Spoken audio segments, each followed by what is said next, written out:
the game can see the boxing voice. Welcome back, gang, for the first time and hopefully many more to come. Don't forget to subscribe to the YouTube channel and click on the notifications right here, this little bell, so you can get those emails every time we go live. Peace. I want to switch subjects because I don't know how much time you got, but this Mikey Garcia, Errol Spence thing is so hot. Do you believe, Mikey, because you're the executive and obviously you're invested in both, you mentioned how invested you are in Errol, so there's no way Mikey's going to take all this money from DAZN and then fight Errol. And Richard is talking about pay-per-view. Is Showtime seriously thinking Errol, Mikey, pay-per-view, and can it be done from an economical standpoint, I guess? Is Mikey at that point? Because last I checked, he's doing like 600,000 on Showtime, right? He hasn't crossed a million yet. No, no, he is not. I don't think he's crossed a million. But the reality, I think the attraction of that fight is what it represents. You know, two different fan bases, a really strong Mexican-American, Hispanic base. You have Earl's base. You have two different geographic areas, and you've got two of the best fighters pound for pound in the world. You know, without question, they're both top 5 fighters. I think everyone thinks Mikey's a little bit crazy for wanting to do this. I think even his dad, his brother have both tried to talk him out of it. Mikey, the more you tell Mikey it's crazy and Errol's too big, the more he wants to prove everyone wrong. So he is adamant, dead set on taking Errol Spence. And I think from Errol's perspective, Errol certainly isn't calling out Mikey from 2 weight classes below. But given where Keith Thurman is in his comeback, given where this fight, Garcia-Porter, is scheduled, there's not an immediate, big time fight for Errol.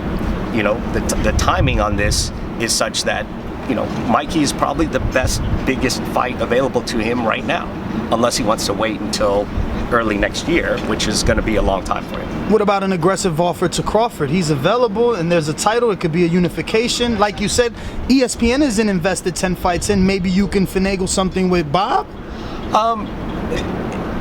Too soon? I would say, look, theoretically it's possible, but I think what people have to sort of distinguish and separate from is these hypothetical matchups that are mentioned for marketing purposes, and sort of you have to wonder when a fighter's fighting and then all of a sudden 2 weeks before the fight you hear all these hypothetical great matchups, but there's no follow-up.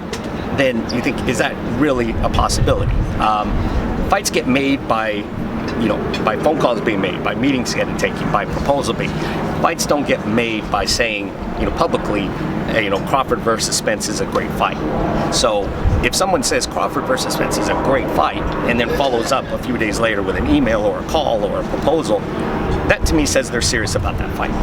If all they keep talking about is in the press, but no conversation's going on, I start to wonder, this sounds like a PR play. So I think, when Mikey says, look, here's the biggest fight available is Errol Spence, I think it's, A, he wants a big challenge, and B, I think he's also said, looking at the Lomachenko situation, he doesn't think it's realistic that they'll ever let him fight.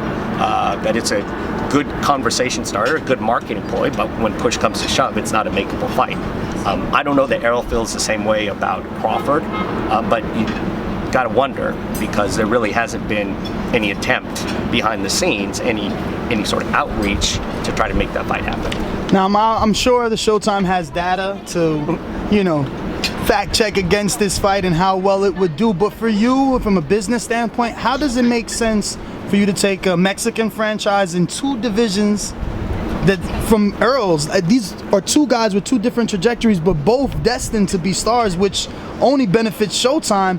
Colliding, how does that not affect Showtime in the long run?